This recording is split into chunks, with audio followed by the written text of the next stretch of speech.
சென்னையில் நடந்த இந்த கொடூரமான கொலை வழக்கு பற்றி பேசும்போது நம் மனவில் பல கேள்விகள் எழுகின்றன. ஒரு குடும்பம் வேலை தேடி வந்த நகரத்தில் எப்படி இப்படி ஒரு கொடூரமான முடிவை சந்திக்க நேர்ந்தது என்பது நம்மை யோசிக்க வைக்கிறது. ஜனவரி 26ஆம் தேதி காலை அடையாறு பகுதியில் உள்ள இந்திரா நகர் ஃபர்ஸ்ட் அவென்யூவில் ஒரு இருசக்கர வாகன ஷோரூம் முன்பு ரத்தம் கசிந்து கொண்டிருந்த ஒரு சாக்குப்பை கிடந்தது.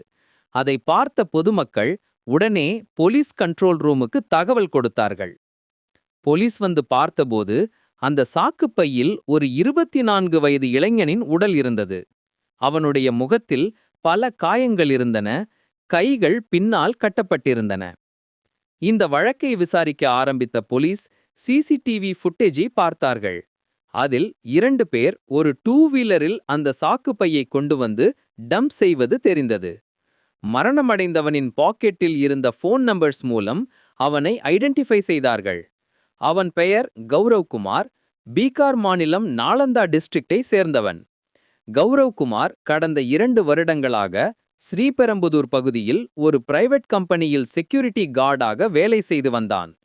ஜனவரி 21ஆம் தேதி அவன் தன் மனைவி மீனு குமாரி மற்றும் 2 வயது மகன் பிர்மானி குமாருடன் பீகாரிலிருந்து திரும்பி வந்தான்.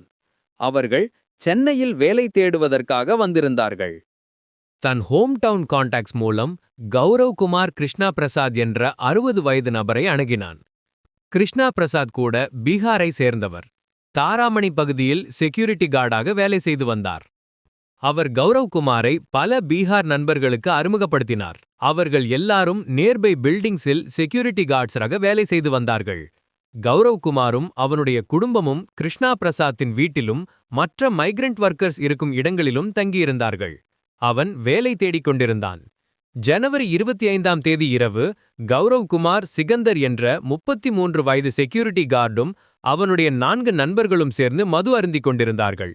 அப்போது அவர்கள் கௌரவ் குமாரின் மனைவி மினு குமாரியிடம் தவறான முறையில் நடந்து கொள்ள முயன்றார்கள். அவள் அடுத்த அறையில் இருந்தாள். கௌரவ் குமார் இதை எதிர்த்தபோது அவர்கள் அவனை அயன் ராட் கொண்டு தாக்கினார்கள். அவன் அங்கேயே இறந்து போனான். மினு குமாரி தன் மகனுடன் தப்பிக்க முயன்றபோது அந்த கேங் அவர்களையும் அயன் ராட் கொண்டு தாக்கினார்கள். அவர்கள் இருவரும் அங்கேயே இறந்து போனார்கள். போலீஸ் அட்டென்ஷனை டைவர்ட் செய்வதற்காக சிகந்தரும் அவனுடைய அசோசியேட்ஸும் கௌரவ் குமாரின் உடலை ஒரு சாக்கில் ராப் செய்து இந்திரா நகர் ஃபர்ஸ்ட் அவென்யூவில் டம்ப் செய்தார்கள். குழந்தையின் உடலை மத்திய கைலாஷ் அருகே உள்ள பக்கிங்ஹாம் கெனாலில் புஷஸ் நடுவே போட்டார்கள்.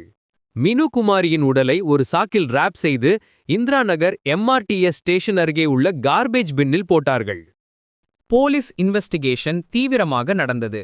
சிசிடிவி ஃபுட்டேஜ் அனாலிசிஸ் மூலம் சஸ்பெக்ட்ஸை ஐடென்டிஃபை செய்தார்கள். சிகந்தர், நரேந்திரகுமார், ரவீந்திரநாத் தாகூர், விகாஸ் என்ற 4 பேரை அரஸ்ட் செய்தார்கள். பின்னர் ஒருவரை மேலும் அரஸ்ட் செய்தார்கள். மொத்தம் 5 பேர் அரஸ்ட் ஆனார்கள். அவர்கள் எல்லாரும் பீகாரை சேர்ந்தவர்கள். இன்டராகேஷனில் அவர்கள் கிரைமை கன்ஃபஸ் செய்தார்கள். குழந்தையின் உடல் பக்கிங்ஹாம் கெனால் அருகே கண்டுபிடிக்கப்பட்டது. ஆனால் மினு குமாரியின் உடல் இன்னும் கண்டுபிடிக்கப்படவில்லை. போலீஸ் பல இடங்களில் சர்ச் ஆபரேஷன் நடத்தி கொண்டிருக்கிறார்கள். பெருங்குடி டம்பிங் யார்ட், அடியார் ரிவர் பேங்க், தாரமணி டம்பிங் யார்ட் போன்ற இடங்களில் தேடுதல் வேலை நடந்து கொண்டிருக்கிறது. இந்த வழக்கு மைக்ரண்ட் ஒர்க்கர்ஸ் இடையே நடந்த ஒரு கொடூரமான கிரைமாக மாறியிருக்கிறது. செக்ஷுவல் அசால்ட் அட்டம்ப்டை எதிர்த்ததற்காக ஒரு முழு குடும்பமே கொல்லப்பட்டிருக்கிறது.